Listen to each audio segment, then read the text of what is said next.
El 13 de mayo de 1917 es la primera aparición de la Virgen María a los tres jóvenes pastores, a Lucía, Francisco y Jacinta, en Cova da Iria, Portugal.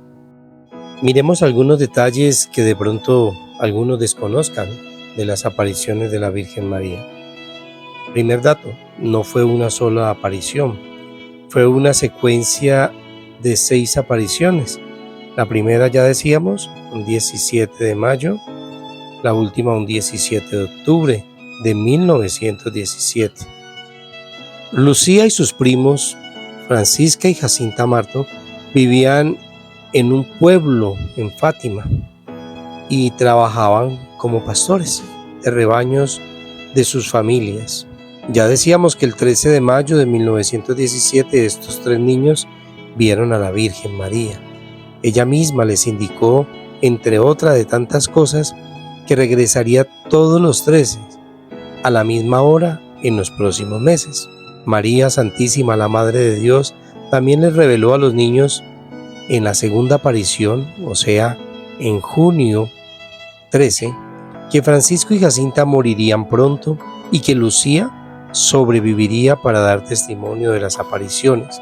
Ya sabemos que Sor Lucía dos Santos fue religiosa, se unió a la vida consagrada y falleció el 13 de febrero de 2005. Ya en la tercera aparición de la Santísima Virgen María, el 13 de julio, a Lucía se le reveló el secreto de Fátima. Según lo que se cuenta, lo que hay por escrito, ella se puso pálida y gritó de miedo, llamando a la Virgen por su nombre. Dicen que hubo un trueno y la visión terminó. Pasó ese mes y el 13 de agosto debía darse la siguiente aparición. Los niños no pudieron llegar a Cova da Iria, ya que fueron retenidos.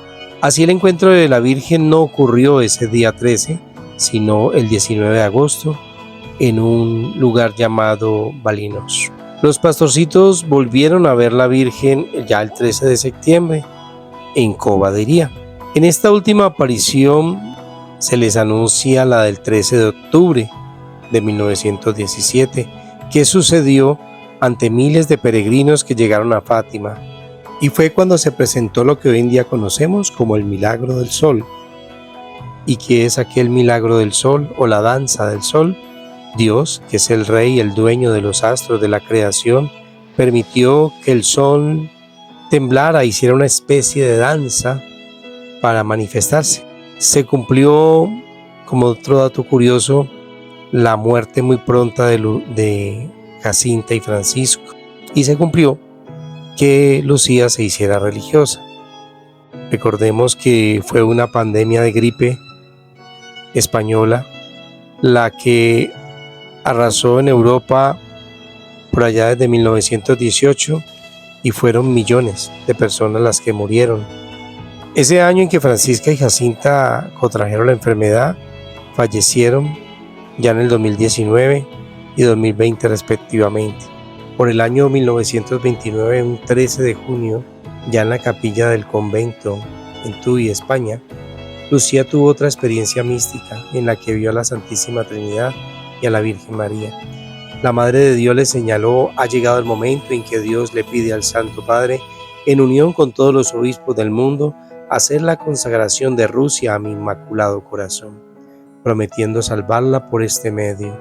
13 de octubre de 1930, el obispo de Leiria, ahora Leiria Fátima, proclamó que las apariciones de Fátima son auténticas. Miremos, 13 años después son declaradas auténticas. Sor Lucía escribió el secreto de Fátima ya 18 años posteriores a las apariciones. Entre el año 1935 y 1941, por orden de sus superiores, ya Lucía escribió 4 memorias de los acontecimientos de Fátima. En la tercera memoria, publicada en 1941, escribió las 2 primeras partes del secreto y explicó que había una tercera parte que el cielo aún no le permitía revelar. En la cuarta memoria ya añadió una frase al final de la segunda parte: en Portugal se conservará siempre el dogma de la fe. y se comentó que la tercera parte del secreto se refería a la apostasía. Tras la publicación de la tercera y cuarta memoria, el mundo puso atención en el secreto de Fátima y las tres partes del mensaje, incluyendo la petición de la Virgen para que Rusia se consagrase a su Inmaculado Corazón a través del Papa y los obispos del mundo. Llega el 31 de octubre de 1942, el venerable Papa Pío XII consagró no solo a Rusia, sino a todo el mundo al Inmaculado Corazón de María. Lo que faltó, sin embargo, fue la participación de los obispos del mundo. En esta parte se han tejido muchas conjeturas de lo que pasó, solo Dios sabe. En 1943 el obispo de Leiria ordenó a Sor Lucía poner el tercer secreto de Fátima por escrito, pero ella no se sentía en libertad de hacerlo. No lo escribió sino hasta 1944, pero el texto fue guardado en un sobre lacrado en el que Sor Lucía escribió que no debía abrirse hasta 1960. Otro dato curioso es que la tercera parte del secreto de Fátima fue leída por varios papas. El secreto se mantuvo con el obispo de Leiria hasta 1957, cuando fue solicitado junto con las copias de otros escritos de Lucía por la entonces Congregación para la Doctrina de la Fe, hoy Dicasterio para la Doctrina de la Fe.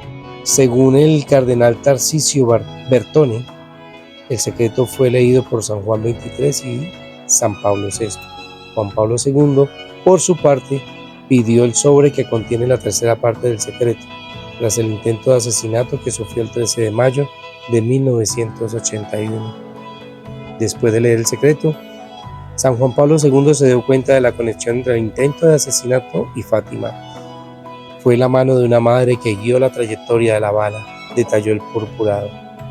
San Juan Pablo II decidió que se hiciera público en el año 2000. El entonces cardenal Joseph Ratzinger, después el Papa Benedicto XVI, entonces prefecto de la Congregación para la Doctrina de la Fe, señaló que la clave de la aparición de Fátima es su llamado al arrepentimiento y a la conversión. Las tres partes del secreto, de todas maneras, sirven para motivar al individuo al arrepentimiento y lo hacen de una manera contundente. En la primera parte del secreto vemos que es una visión sobre el infierno, o sea que la Virgen a los pastorcitos les mostró qué era el infierno, la realidad del infierno. La primera parte del secreto, la visión del infierno, es para muchos la más importante porque revela lo que les espera a las personas después de la muerte si no se arrepienten de sus pecados y no se convierten. Esto es algo que muy pocos se atreven, quieren o desean predicar, y es una realidad. Cuando a todos nos llegue la muerte, hay tres opciones: cielo, purgatorio o infierno. Esto es una realidad escatológica que no podemos negar. La segunda parte del secreto es la devoción al Inmaculado Corazón. La Virgen María manifestó: ¿has visto el infierno donde van las almas de los pobres pecadores? Para salvarlas, Dios quiere establecer en el mundo la devoción a mi Inmaculado Corazón. Después de explicar la visión del infierno, la Madre de Dios habló de una guerra que iniciaría durante el pontificado de Pío XI. Esta fue la Segunda Guerra Mundial, ocasionada, según Sor Lucía, por la anexión de Austria a Alemania durante el pontificado de Pío XI, todo producto de que la humanidad no se convirtió. Esa es parte de las curiosidades, de las anécdotas de Fátima que queríamos compartirles, y la invitación es la conversión y el arrepentimiento y a consagrarnos al Inmaculado Corazón de María. Es necesario porque el corazón de María triunfará.